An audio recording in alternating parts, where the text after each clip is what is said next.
also some really interesting reflections on processes, tactics and strategies there. And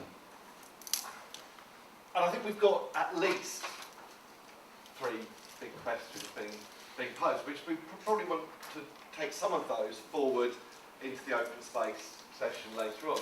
But really for now, I just want to open this up to wider discussion, because I think in the contributions we picked up on quite a few topics that were raised this morning, and thrown some new things into the pot as well.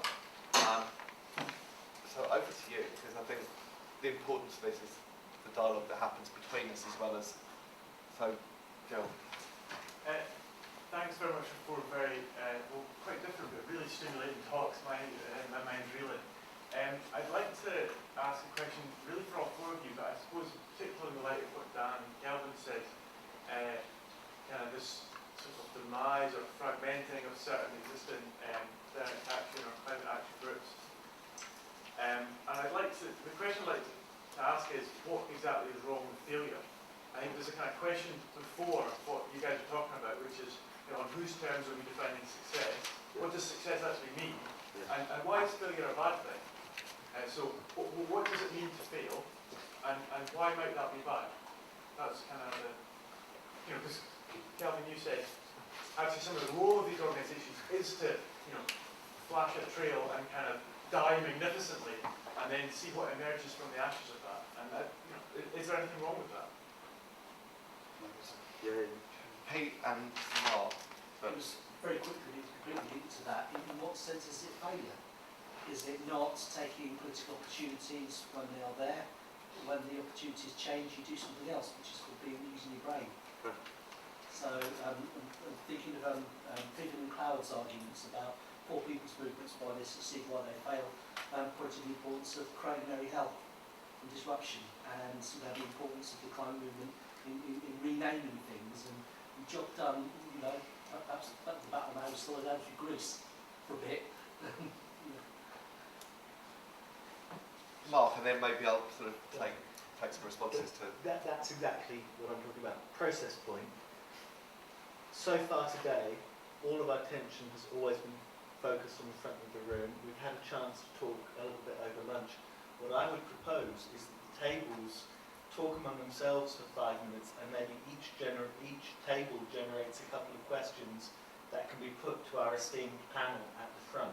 Because otherwise, we're going to have individuals, many of whom have spoken before, including me, bouncing questions to the panel and then back again. And I'm actually quite interested in getting conversations going on each table, especially this table. We've set this afternoon up so that the rest of the afternoon after this session is all about small group discussions. Okay. My brain's going to be dead by then, but that's fine. I'm very pleased to be called esteemed, by the way. It's never happened. But I take that point, and I don't just want us to be firing questions at the panel. I think fostering conversation across the room is really important. Respond, throw in points. Can I start by just answering Gerald's question? Just one aspect of it, I think, and then Pete's also. Very quickly, what's it mean to fail? Why is failure important? I think mostly morally. Demoralised movement, not having any activists that we've lost something. We all experienced an emotional loss. We were defeated. We felt we'd failed. We can now not struggle together in Wales from a huge project of network building. So it's emotional, if you like. And then Pete's question, what constitutes failure? Well, I'll tell you, not having stopped a single piece of coal being burnt or a single kilogram of carbon going to the atmosphere. And we celebrate symbolic victories like the roads movement. They didn't stop a single mile of road being moved. Roads might have been built. They were built elsewhere, but they maybe, with the Labour government built more miles of road than Thatcher ever dreamed of. That's what constitutes failure. It's very material for me, so sorry to be a bit strident on that, but there we are. Wow. Susan, sorry, I need to change the tape. He was campaigning. I was like, why do you think you failed? And he was like, well, the 2 things that I'm campaigning on, we haven't achieved. And I was like, well, what are they then? He was like, wanted to stop the war and wanted to stop climate change. And I was just like, oh. You know what I mean? And yeah, so it was a bit like, we have to, like Jerry said, we have got to have a bigger or a littler. analysis of what success and what you're trying to achieve is. And I think I always see things in the kind of, as Jerry knows, in the action reflection cycle. You know, it's not, if something messes up, it's not always a problem. It's a challenge just to make it better next time. But I do think, you know, there's so many talking shops that you can have, and I think that actually we can't just carry on while these airports are still being built, the coal-fired power stations are still being built. And I always think, you know, 50 years down the line, the next generation will either kind of like thank us for taking the necessary action, whether that's literally putting a spanner in the works or stopping the machinery in the way that you need, or thank us for doing that, because actually it comes to a point like in Latin America and other movements in our history where they did what needs to be done to stop the emissions, and that's obviously what we were doing at the time of the Ratcliffe trial, and our defence was lawful excuse that it's all right to disrupt in a necessary manner to stop a higher crime. So it's a really good question, and I think we shouldn't beat ourselves up like this young lad did with too high goals, and just look at the necessary things to really put a spanner in the works, really. Yeah. Can I say that?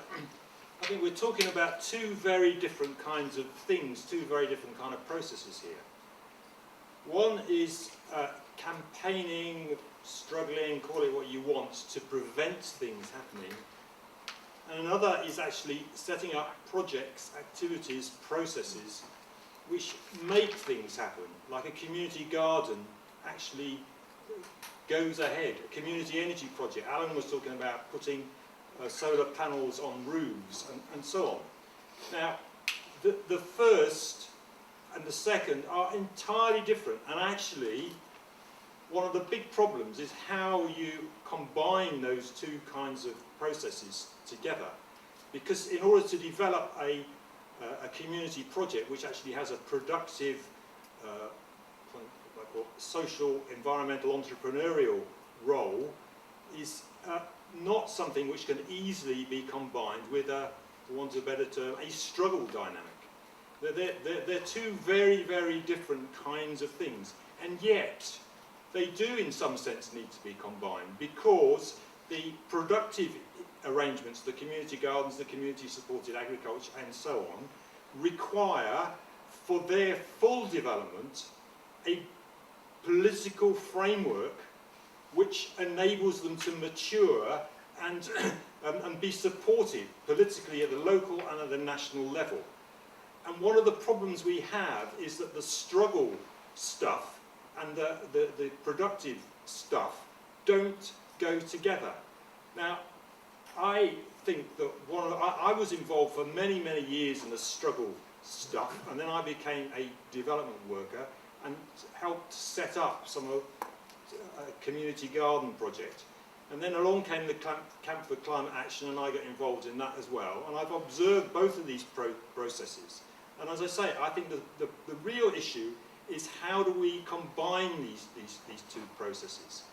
And that's what I meant at the end of my talk when I said that, for example, in Greece at the moment you have Syriza, this new political force which is rapidly, extremely rapidly developing, but I don't know much about it, but I worry the fact that they are not rooted in the sort of processes that also happen in Greece, like the potato movement.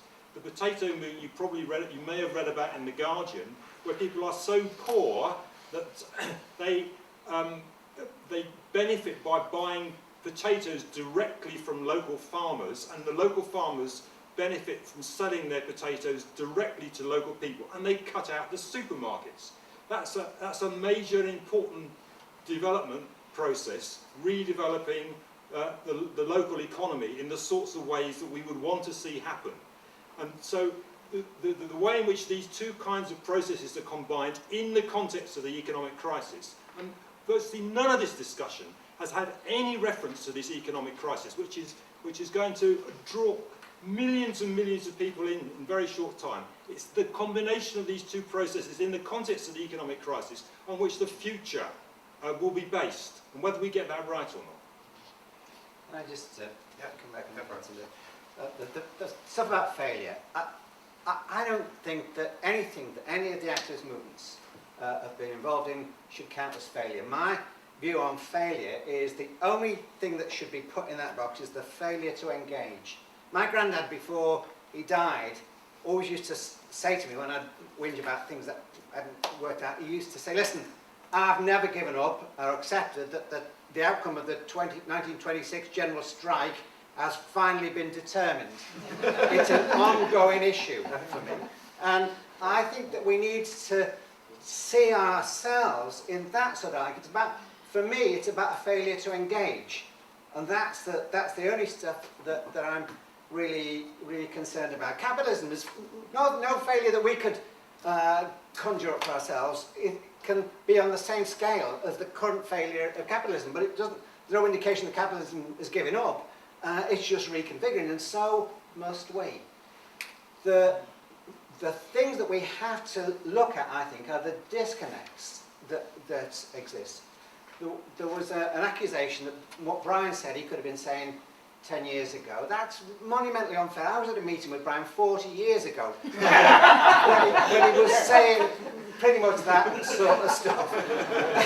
and at that time was one of the brightest economics students that was coming out of Nottingham University, so bright that they wouldn't ever dream of continuing to employ him.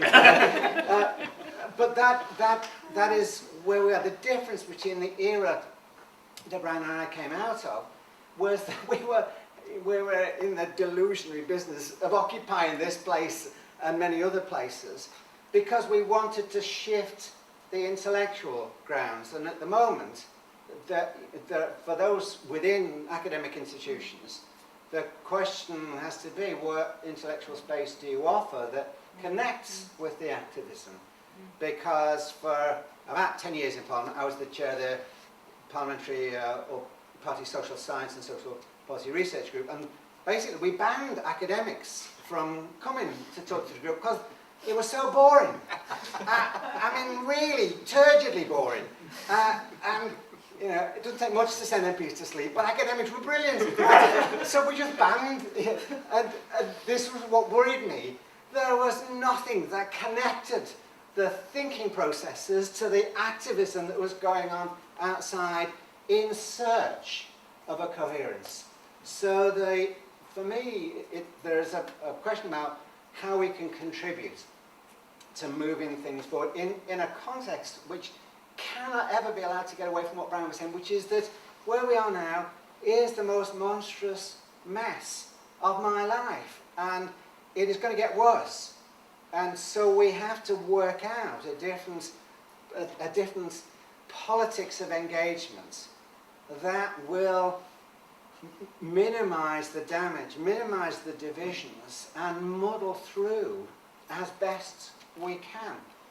And so that's the thing, and then my final point on that is we have to relearn how to tie the ropes together more coherently. I was really humbled, and one of those parts about my engagement in India was I met people from a cooperative called AMUL, A-M-U-L.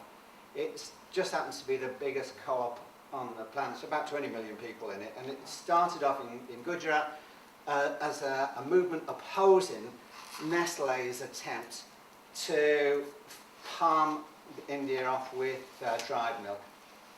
And it emerged amongst peasant farmers, most of whom had no more than a single cow, and they'd bring the milk into the village twice a day, and they get paid half a day in arrears. And they fought for years and years and years to take on Nestlé and stop the displacements of their milk production in favour of Nestlé's dried milk production. They were incredible in the way they were organised. They went finally to Gandhi and Nehru and said, when we get independence, we want you to nationalise us. And Gandhi and Nehru said, no, when we get independence, you can take this out and make this a whole India programme. And they did. And finally, Nestlé threw the towel in. They said, look, you know, okay, you can see. But our advice to you is this, you might have won, but you now need resources. Why don't you form yourself into a limited company, and then you can raise the money that you need to finance the expansion of this.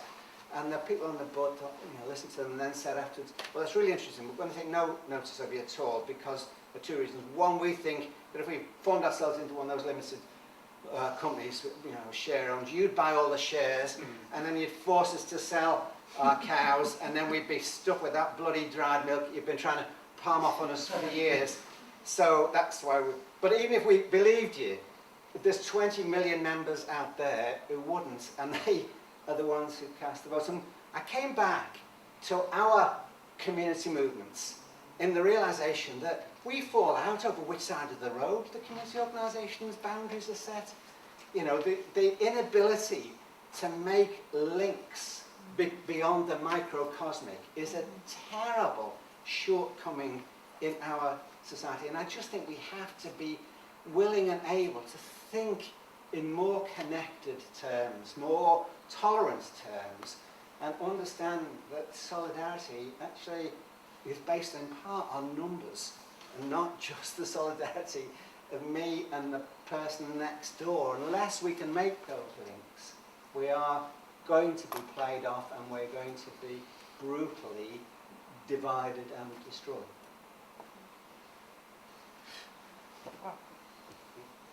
In solidarity, by the way, with my daughter, I've got to pick her up from school in a bit, so I will have to run out for 3 o'clock. Well, I was going to No suggest... good at lip reading. So. My apologies. What I was going to suggest was, given that it's getting a lot warmer in this room, that we actually kind of took a break, so that facilitates Alan leaving, and then come back in 10 minutes, and then go into the open space event, so that we get a chance to move around a bit, because it's getting a bit stuffy. I hope that's all right with people. Yeah, everybody, but you're not happy with that? No, that was agreed. Sorry, I did. Oh, silly me. Can't you speak my language? No. So if we thank the panellists and Gavin.